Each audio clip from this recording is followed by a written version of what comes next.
Martin and Marlow back after a week away. Big Cedar with the trip with the family, and now Video Star. I feel bad, Charlie, that this is a audio-only edition. The daily videos have taken off. Remember during the early days of the pandemic, you had the top 5 list. Every day you did a top 5. And now you've backed yourself into a corner again because it's called Daily Video. Give us the origin of the Chuck Chats that have started over the past week. The Chuck Chats origin is, why not every once in a while just sit in front of the iPhone, which is just amazing technology these days, and just give your thoughts. I mean, why do it just in a tweet? And sometimes with a tweet, you only have 140 characters. With the video, I have found out though, I think you can only shoot it about 2 minutes and 20 seconds to post on Twitter. I could be wrong there, but no, I feel like let me tell you, you're 100% correct. And I found out because last week, because I mock, therefore I am, because you were having fun with the videos and we didn't do a segment last week because you were gone. I decided to do a video kind of spoofing the Chuck Chats. And, where you drink a cup of coffee, you kind of look up at the sky, you kind of pause. But my first one I did was like 4.5, and I tried to tweet it and it rejected it. So then I did another one. It was like 3 something. It rejected. So I finally learned, I think it's 225 or something. So then it took me like effing 10 times to get it. I was just trying to be stupid and it took me forever to do it. But I think it's 220 something. I believe it's 220 exactly. And now I'm trying to get him under that. And at first, it was actually an homage with the coffee or the water drink, or sometimes there even could be alcohol in there on a weekend. That was an honoring tribute to Kenny Wallace. But then people were accusing me of stealing his idea. But no, that was imitation is the sincerest form of flattery. So I'm not going to do it anymore with the cup because that's Kenny Wallace's thing. I didn't want people to think I was totally jocking him because I was actually doing it because I think it's funny. And you were at work and you were bored. I think the first one I was at home, though, because here's the thing. The first one, I actually had a legit take. And many days I have nothing to say or didn't watch sports. So the daily video will not be every day. I promise you that. However, it started because the other day I woke up and I start doing my errands and whatnot. And I start looking at Twitter. It happened to be one of those days where there was all kinds of college basketball news with SLU and their schedule and the bubbles. And then I believe Conzo Martin at Mizzou also was holding a press conference. So I see all of the Dave Matters of the world and the Mizzou reporters I follow. They're all tweeting out comments from Conzo Martin. And I just thought to myself, in this year, when we're bending over backwards to create these bubbles in Lincoln, Nebraska, isn't this the year for SLU and Mizzou to drive 2 hours? All these teams, Illinois, hell, my alma mater, Bradley, you should be playing Memphis. All these games, you can drive 4 hours, 2.5, 3 hours. This is the year you do that. It's crazy. It's crazy they're bending over backwards for bubbles and not just driving 2.5 hours. Has Jess ever come outside or downstairs, seen you taping? Especially, I think Saturday, I'm going to guess it was around midnight. You might have had something in your cup before you taped. Has she ever come down and said, "What the fuck are you doing?" She knows I'm an idiot. And on vacation a couple times, she knew when I went out to the deck, that was video time. She left me alone there. I will say Saturday night, had a wedding, great time. I was feeling it. I had a good amount to drink, however, did not drive home, so it was all good. And I taped that video right after the World Series, and it took like an hour to post. I don't know if it's my signal, my internet here at the house, but it took like an hour. I went upstairs my daughter was crying and whatnot. So I go upstairs and I come back down. It still hadn't posted. So it was sitting there in the drafts and I had to repost. I think it was at like after 1 or midnight or whatever. So that's why I wanted clarification because the daily video is not every day. So was that the Saturday video or the Sunday video since it posted at 1 a.m.? That was definitely sad. Here's the way I look at everything in terms of day and night. Okay. This also goes back your college days when you're drinking and all that. And you go to the bars till 2, 3 in the morning. To me, the day doesn't actually start till you wake up the next day. So even if it's 12:30, 1 a.m., 2 a.m. on Saturday night, okay, that's not really Sunday to me. It's not the next day till you actually wake up the next morning. All right, Big Cedar jokingly became the nickname. By the way, people like it. You've already got Flip from the days you were Flip Pressey. You were hosting with Brian Burwell and Joe Strauss. And I think, did Strauss dub you Flip?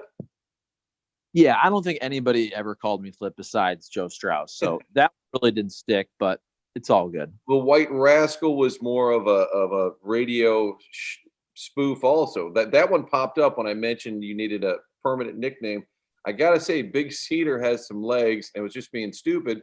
You went to Big Cedar, beautiful lodge in Branson. This is your chance to puff them up a little bit. Okay, first of all, White Rascal was me being a loser and self-anointing myself a nickname once when I had that beer in St. Louis and I got the little coaster and I thought it was such a cool name and such a cool logo. I was like, I would like to be called the White Rascal.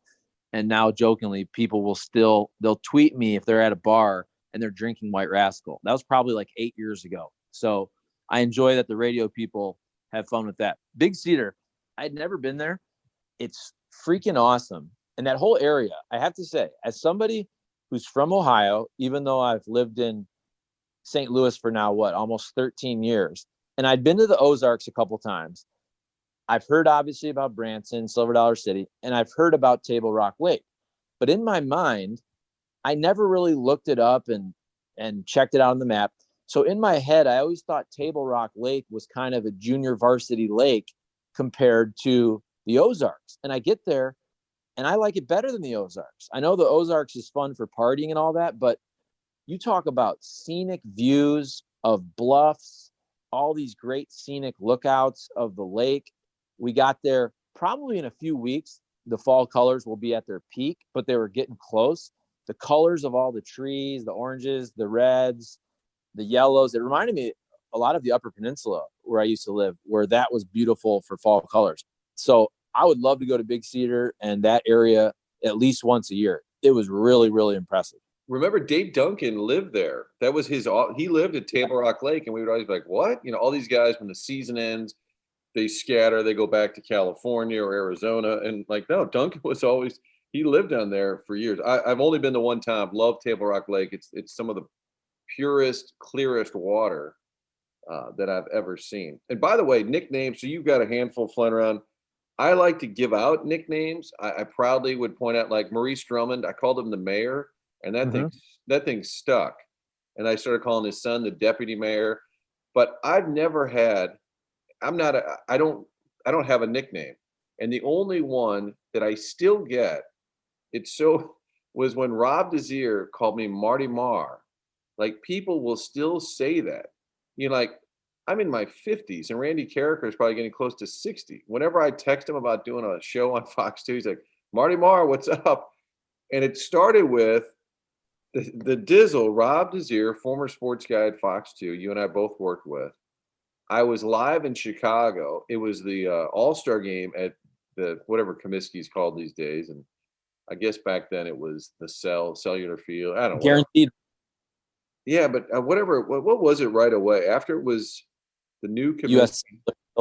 Maybe it was U.S. Cellular. Anyway, so I'm at that park, and I'm live at the All-Star game, and Rob Desir said, let's get it up to my man, Marty Marr. Pots and pans, 50 grand. And I think on the radio, like J.C. Corcoran played that like every day for a month. Pots and pans, 50 grand. And nobody knew what the hell it meant. And so I finally asked, because then he started using it.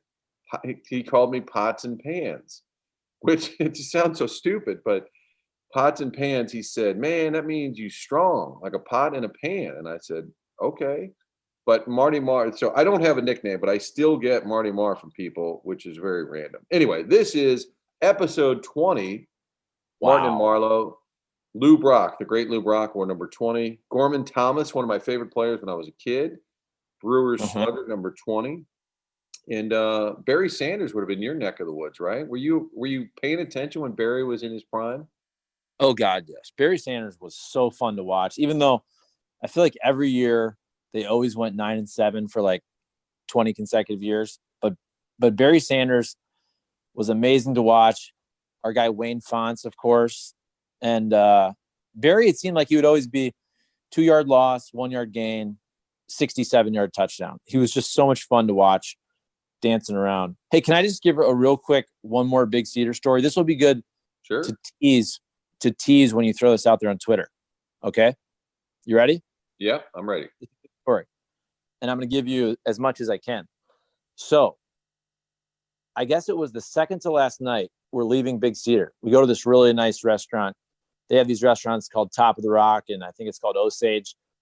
We take a shuttle up there because we're going to have some drinks. And we eat. We kind of go out the wrong door, though.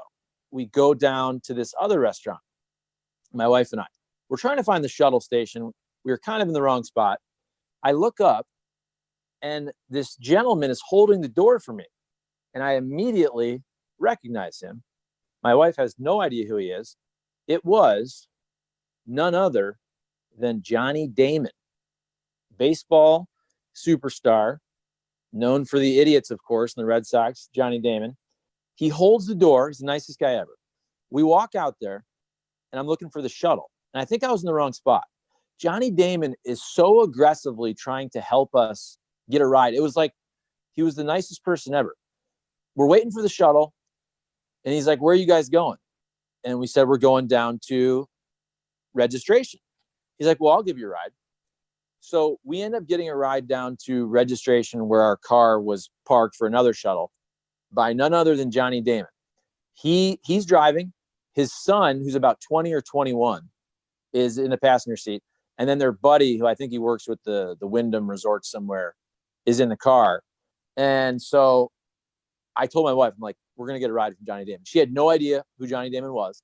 We get in the car, and his friend was nice and fun and talk. And he's like, "Yeah, Johnny up there, he's a limo driver." And I said, "Well, I have to say, I actually recognize Johnny."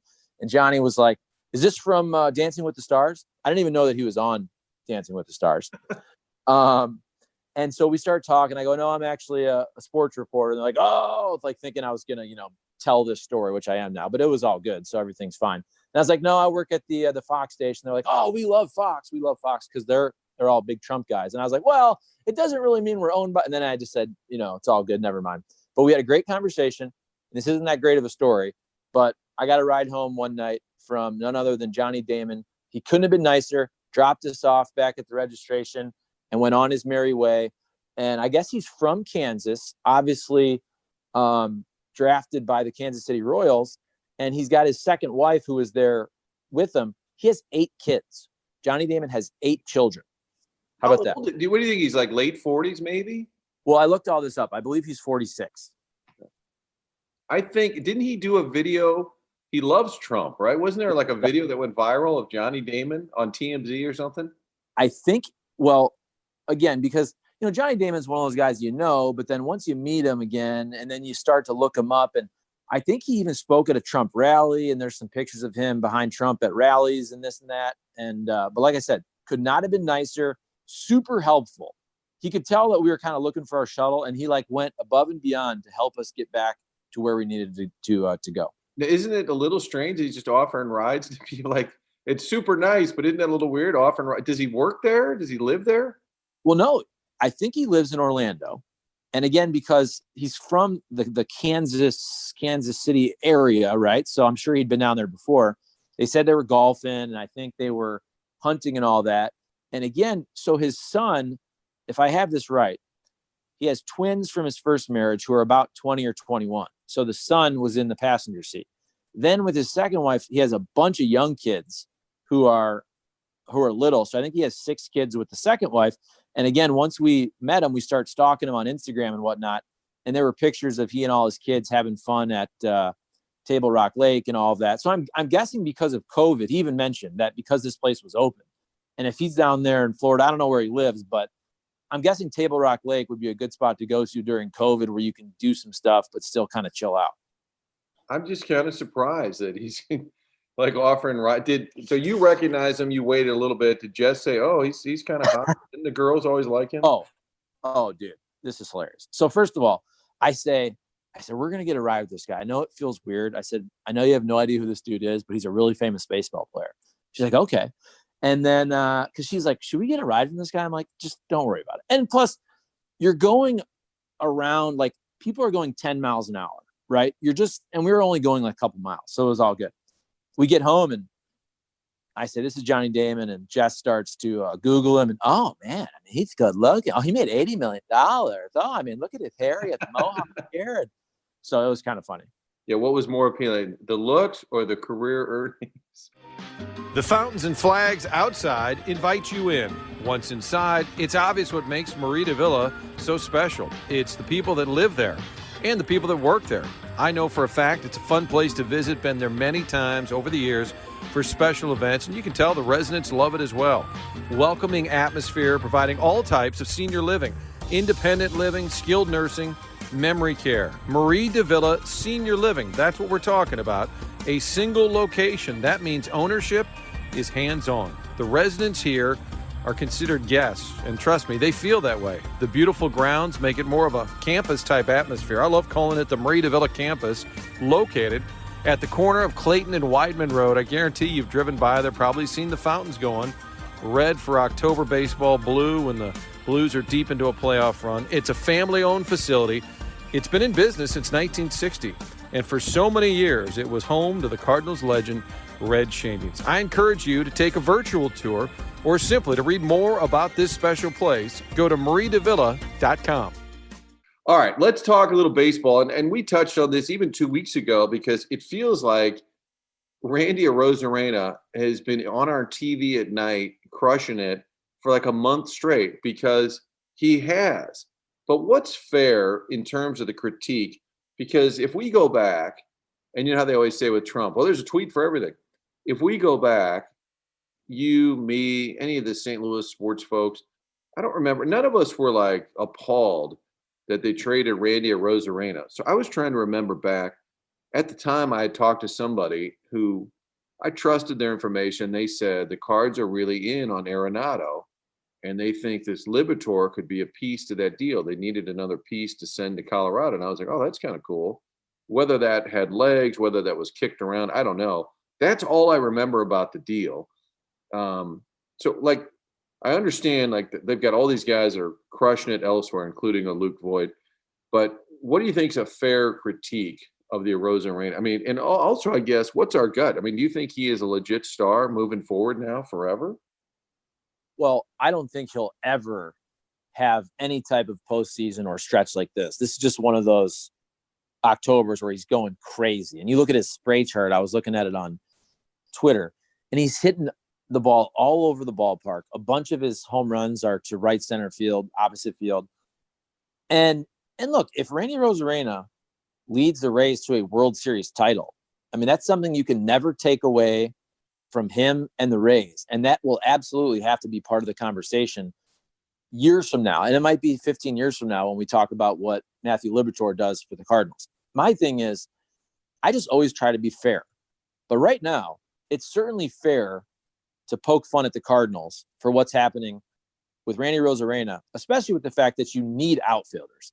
Literally, the guy you're going to be looking for this offseason is Randy Arozarena, who you traded away for a pitcher who might be awesome, by the way. And I'll be the first one 5 years from now, if Liberatore is a stud, I will be the first one to say, you know what, that was a fair trade, or Mo even won the deal.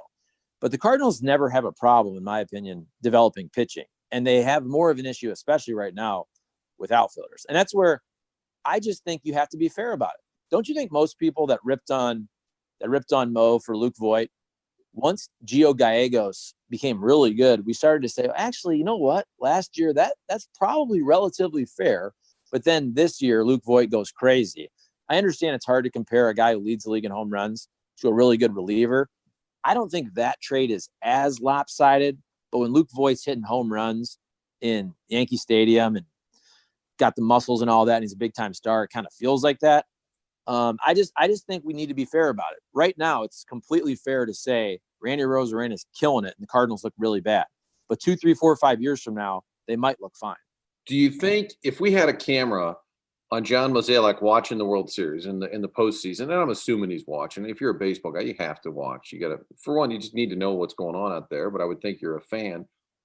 Is every hit go, oh God, oh no. Yeah, and like maybe his executives are texting him. Do you see that? Do you think it's driving him crazy, or you think you become, like we always talk about Armstrong with the Blues, just sort of cold and calculating. Yep, no big deal. Doesn't matter. Things happen.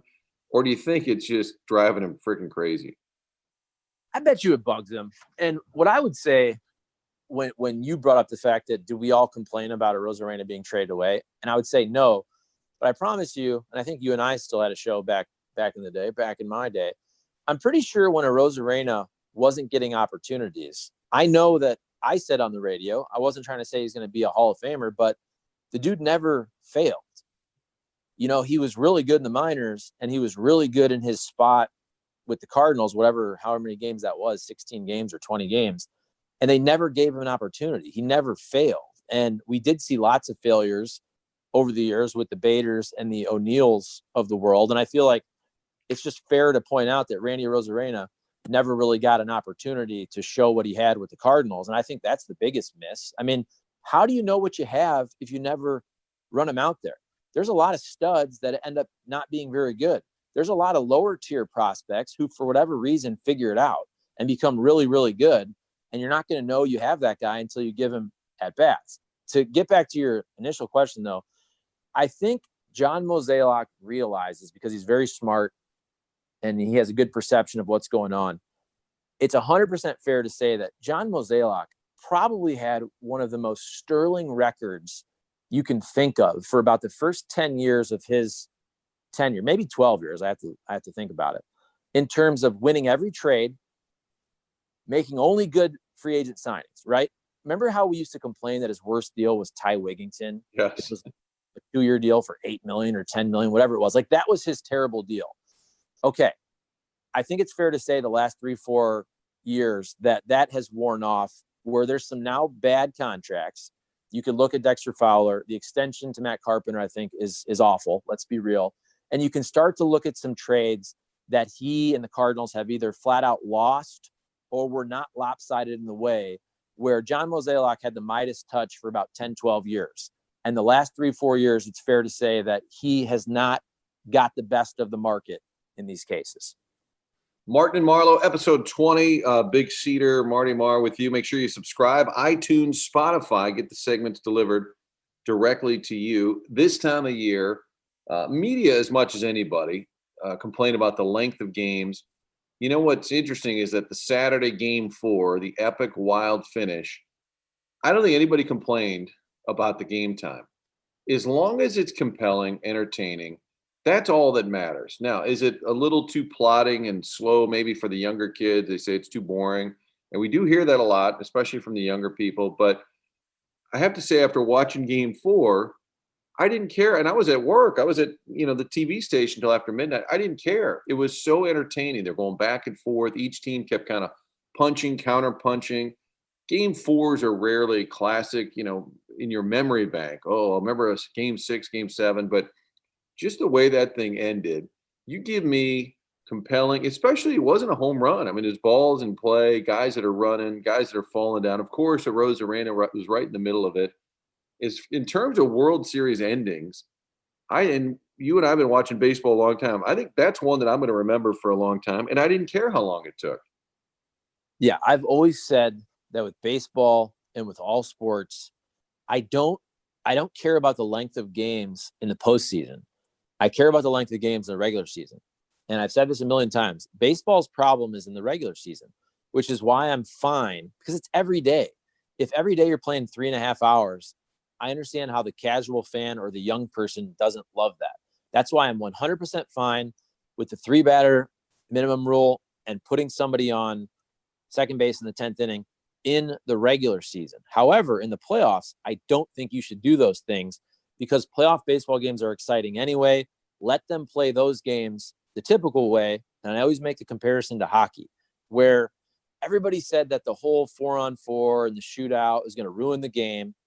It hasn't ruined the game at all. And you get to go home after 2 hours and 45 minutes, and they only do that in the regular season. And when it really matters in the playoffs, they make you play normal hockey and score a goal 5-on-5 to advance in the playoffs. That's how baseball should do it, in my opinion. You love sports? Sure. But what you really love is a winning team and a great story. That's exactly what you get with Appliance Discounters. It started with just 3 employees. 1 location, 3 employees. Denise Bradley, her husband John, her brother Tony. That's it. More than a decade ago. And for years, you've heard me talking about them. Here's why. My dishwasher, it's a Bosch, the quietest dishwasher on the market. Remember Grandma's dishwasher always, That's not what's going on with us. We got it at Appliance Discounters. Our washer, our dryer, our stove, and our refrigerator, and Electrolux. Yes, the Kilcoins put these babies to the test. During the quarantine, the MVP at our house, the dishwasher, it got a workout. We've got big name brands we're talking about at a great price. St. Charles, Baldwin, Maplewood, South County, and in the city. The best bet, just get online. TheApplianceDiscounters.com. Our savings are your savings. The best in the bricks. It's more than just a slogan. Why not make your home or garage or chimney look its best by fixing the bricks? That's what B&G Tuck Pointing can do for you. Bricks look their best with proper tuck pointing. Call Rich Galati and his team at 314-363-0525. And by team, of course, we include his daughters, Bella and Gabrielle. Or go online, bgtuckpointing.com. A proud St. Louis-based company that supports the hometown St. Louis Blues. Yes, they love their hockey. Chimney repair, foundation repair, caulking, waterproofing. They do it all. Have you driven around St. Louis? We have a lot of brick buildings, and if they need repair, you know who to call. Consider me among the many satisfied customers. Call 363-0525, 363-0525, or go online, bgtuckpointing.com, and find out what it means to be the best in the bricks. You know, after that crazy ending, painful loss for the Dodgers, I did see people saying, oh, that's how the Dodgers do it. That's what always happens to us. I just can't buy the Dodgers as a tortured fan base, not with that, great resume, star players year in and year out. I just can't buy that. Like Atlanta as a sports city, I'm there as far as like they're the new Cleveland in terms of just being tortured with what their teams do to them. But the Dodgers may end up breaking through and winning this World Series. And if they don't, I'm still not going to say, oh, that's a tortured fan. I just like the Dodgers, you can't sell me on them being, this like poor fan base who just never has anything good. When they spend tons of money, they have all these stud players all the time. Yeah, it's frustrating, but there's no way that they fall into like how Cleveland was for years or how the Cub fans were for years. I'm not buying that, even if they come up short this year. Yeah, and if you're an LA sports fan, LeBron and the Lakers just won the championship. You have the brand new stadium with the Rams, and the Dodgers have this rich history. They're a great team. They've been great forever. How many division titles in a row? 8, whatever it is. But they haven't won a World Series since 1988. So that's where I think it's fair. I mean, you're starting to get to a point, if you never win a World Series, where you're going to be even worse than that Braves team. And I say worse, they were great. But that Braves team with Maddox and Smoltz and Glavine and all those great players that seemingly won the division for 15 straight years, and they only won the one World Series in the strike-shortened year, you would start to, in my opinion, talk about this Dodgers team as one of the greatest teams ever to not win a World Series, which I always bring up from my lifetime. The mid to late 90s Indians teams that lost to that Braves team in 95. That was one of those teams when you start to look at the names and how great they were from about 94-ish to through about 2000-ish. I mean, that team never won a World Series. If this Dodgers team with Clayton Kershaw and Mookie Betts and Bellinger and Seager and all these great players and great organization and huge payroll, if they never win a World Series, they may go down as the greatest kind of almost dynasty type team to never win the big one. And how much fun is Mookie Betts? Not just watching him play, but his personality seems to be willing to promote the game, very accessible and just very likable. I can't imagine what Red Sox fans are thinking. There's a franchise that is just swimming in money. They should be as pissed as anybody. Like, now, was Mookie Betts always, was it like a Petrangelo thing where he was always headed towards free agency to see what's out there and they felt they had to avoid that? Maybe. But if I'm a Red Sox fan and I'm watching Mookie Betts, I mean, the Red Sox, we're not talking about the Twins or Rays where they said, well, it's too bad we couldn't keep them. I mean, they can keep anybody they want. I would think that if anybody's pissed right now, it'd be a Red Sox fan. Yeah, and I guess what? You get Alex Verdugo, but right now, Mookie Betts is one of those guys where you could probably make the argument in many years that he's right up there with Mike Trout in terms of the best players in baseball. You see how great he is defensively. I also just think he fits LA. And he won a World Series with the Red Sox, and we were there back in 13. But it just feels like Mookie Betts, LA, Hollywood, that even though we've known for years he's a great player, it's almost weird to say this, but I feel like his star didn't really shine with the Red Sox, which seems odd to say, only because as I watch him now with the Dodgers, I feel like this is his moment to really kind of transcend and become this fantastic player. And I should say he's always been a fantastic player, but for everybody to see in the World Series. And that's where you really kind of can grow your brand and grow your name. And that's where Mike Trout never gets that opportunity. We've never been able to see Mike Trout make these great catches and big time home runs in October. And Mookie Betts is doing all of that right now. Shout out to Triad Bank, neighborhood-friendly bank. Get them online at triadbanking.com. If you're a business owner, make sure you're checking in with the folks at Triad Bank because they are based right here in St. Louis. Marie DeVilla Senior Living since 1960, right at the corner of Clayton and Weidman Road. You can get a virtual tour real simple online at mariedevilla.com. Also, appliance discounters. They have the 4 area locations. They're in South County, they're in Baldwin, they're in St. Charles, and in Maplewood. TheApplianceDiscounters.com to check out all of the great merchandise. Also, B&G Tuck Pointing is the best in the bricks. So if you have a brick chimney, maybe it's the entire home, the garage, you name it, they can fix it. Mortar repair, foundation repair, waterproofing, BGTuckPointing.com. I love the fact that Rich named the company after his daughters, Bella and Gabrielle. That's why it's BG. BGTuckPointing.com for the best in the bricks. How about the Marlow moments, the Chuck Chats today? Brought to us by Marlow moments. We're hoping maybe, hey, I've contacted. We'll see. Big Cedar, maybe they're a sponsor down the road. But while we were at Big Cedar, we took Otis to Kenilwood Pet Resorts. They took care of him the whole week. And they send us pictures of him chilling and having fun. They text us updates so you know that Otis is well taken care of. Of course, St. Louis Lawn Care for all of your yard needs and treatment and lawn cutting. And this time of year, nobody likes raking leaves. They will come and do all your leaves for you. St. Louis Lawn Care, St. Louis Equipment. I want to buy one of those like industrial strength leaf blowers, one where it's actually gas powered, because I want to just be able to go through my yard in like 2 seconds. I have one of these leaf blowers that's not powerful enough, and I can only use it. It's battery operated for about 20 minutes before I have to recharge the battery. So I'm going to call my guy, Tim Jankerson, and I think I want to try to get one of his industrial strength leaf blowers. They have all that equipment at St. Louis Equipment. And then, of course, Corner Butcher. I brought a bunch of meat with us to Big Cedar. We had the grill out there, and I was grilling Corner Butcher meat while on vacation. And now that I'm out, probably when I'm done with this podcast, I'm going to go to Corner Butcher in Fenton and reload.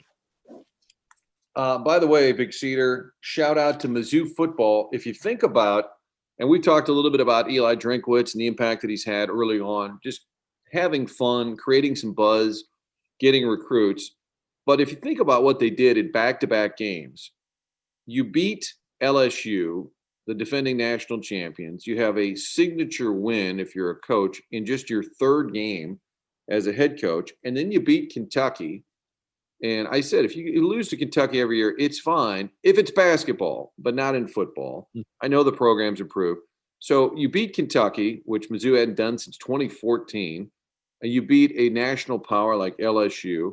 These are 2 things that we were waiting for Barry Odom for 4 years to have. Now, he did beat Florida, but a standout, insane, upset win, and to get the Kentucky thing taken care of. Couldn't get that done in 4 years, and Drinkwitz has done it in 4 games.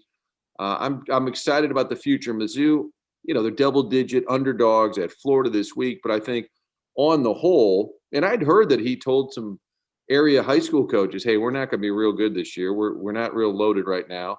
And I don't think he had any reason to sandbag high school coaches, but I'm looking forward each week to the Mizzou games, which I don't know that I was saying that back in August.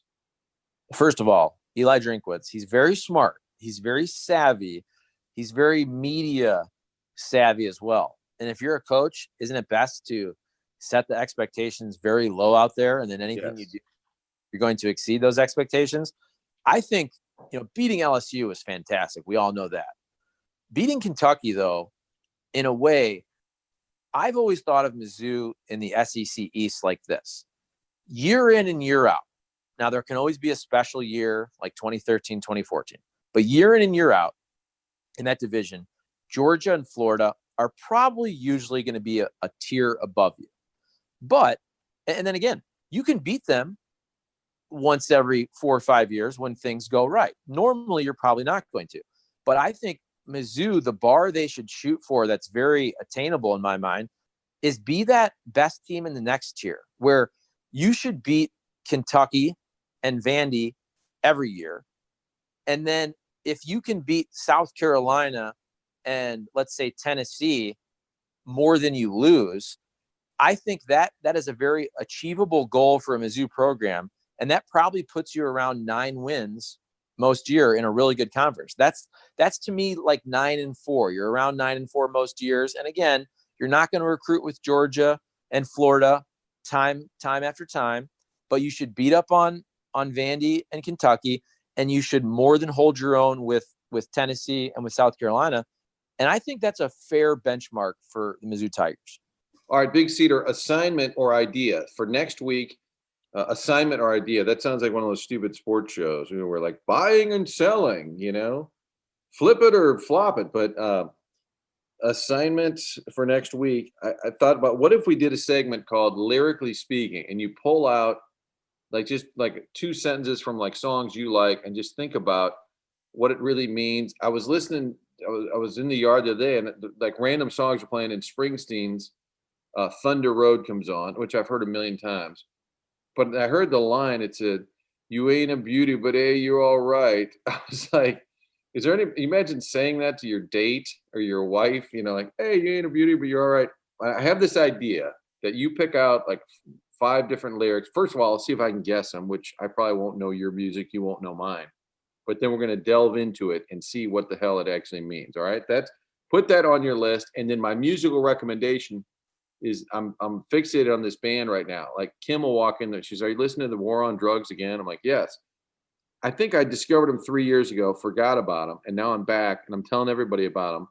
The War on Drugs, a little bit Bob Dylan, a little bit Dire Straits, a little bit REM, a little bit Psychedelic Furs. Put it all into a blender and you get this band. All right. Check that out for me. I'd like a full report next week. No, you sent me some songs and I listened a little bit. When you sent me those songs the other day, did I? I wasn't in the mood to really listen to a ton of music, but I enjoyed what I heard for a few minutes there. Okay. Well, you get those Avicii lyrics ready. He doesn't have any lyrics, does he? Well, I have to say, because you brought it up, Avicii, R.I.P. I believe he passed away maybe a couple years ago. And if you want to see a very sad Netflix documentary about him, about how he just traveled way too much, he was sleep deprived, he was depressed, he had addiction issues, I believe he's in the hospital, and that dude just ran into the ground and eventually committed suicide. And there was, though, a tribute concert in Sweden. I don't know when they did it. It had to be recent, but they had almost every single one of the actual singers and musicians that did his songs. Almost all of them came there. Now, Zach Brown didn't, and Chris Martin didn't from Coldplay, but a lot of the other guys were there for this live concert. And it was like 2 hours and 15 minutes. And you realize how many fantastic songs Avicii had. It was really cool to watch. Chuck, have a great week. I'll look forward to the next the daily video that comes out almost every day. Maybe today. We'll see. I have nothing to say right now. I just said everything for 40 minutes, and I have nothing left. Good. See, I undermined the daily video by doing the weekly Martin and Marlow. All right, buddy. We'll talk to you soon. See ya.